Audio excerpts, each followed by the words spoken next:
దగ్గరలోనే అశోక్ ముదిరాజ్ అని ఒక భక్తి కలిగిన సహోదరుడు ఉన్నారు.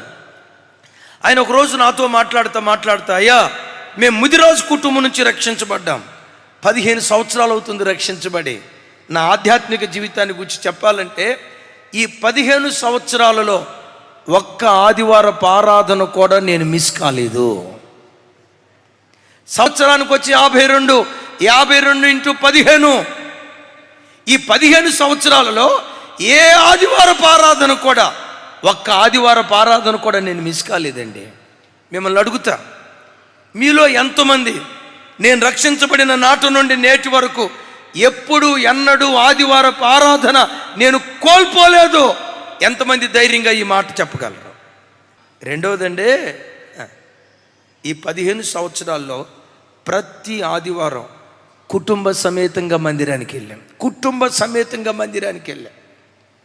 నేను వెళ్తే నా భార్య రాక, నా భార్య వెళ్తే నేను వెళ్ళక, మేము భార్యాభర్తలు వెళ్తే మా పిల్లలు క్రికెట్ ఆడుకోవడానికి ప్లే గ్రౌండ్కి వెళ్ళి లేదు. మూడో మాట ఏమన్నాడు తెలుసా? నాకు షాక్ అయిపోయింది. ఈ 15 సంవత్సరాల్లో ఒక్క ఆదివారం కూడా మందిరానికి ఆలస్యంగా మేము వెళ్ళలేదు. 15 సంవత్సరాలలో ఒక్క ఆదివారం కూడా మేము ఆలస్యంగా వెళ్ళలేదు.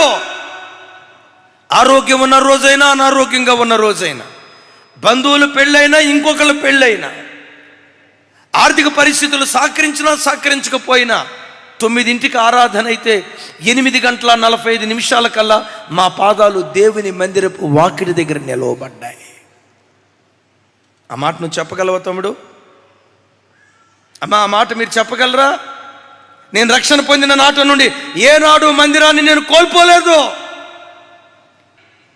ఈ వాక్యం వింటున్న ప్రజలరా, ఒకవేళ లోకంలో నువ్వు ఎండిపోయిన స్థితిలో ఉన్నావేమో, నా దేవుని సన్నిధికి క్రమం తప్పకుండా రా. నా దేవుని ఆలయానికి క్రమం తప్పకుండా రా. ఆరోగ్యం ఉన్నా, అనారోగ్యం ఉన్నా క్రమం తప్పకుండా దేవుని మందిరానికి వస్తే దేవుని సన్నిధి ఎండిపోయిన నీ బ్రతుకును, మోడైపోయిన నీ బ్రతుకును చిగురింప చేయగలిగిన శక్తి దేవుని సన్నిధిలో ఉంది. దేవుని మందిరం రాతి గోడలు కాదు సుమి, రాతి గోడల మీద రాయబడిన రాతులు కాదు. దేవుడు తన మందిరాన్ని తన ప్రసన్నతతో నింపాడు, తన ప్రభావంతో నింపాడు.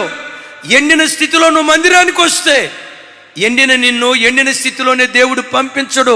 ఎండిపోయిన బ్రతుకులను, మోడైపోయిన బ్రతుకులను చిగురింప చేయగలిగింది దేవుని సన్నిధి.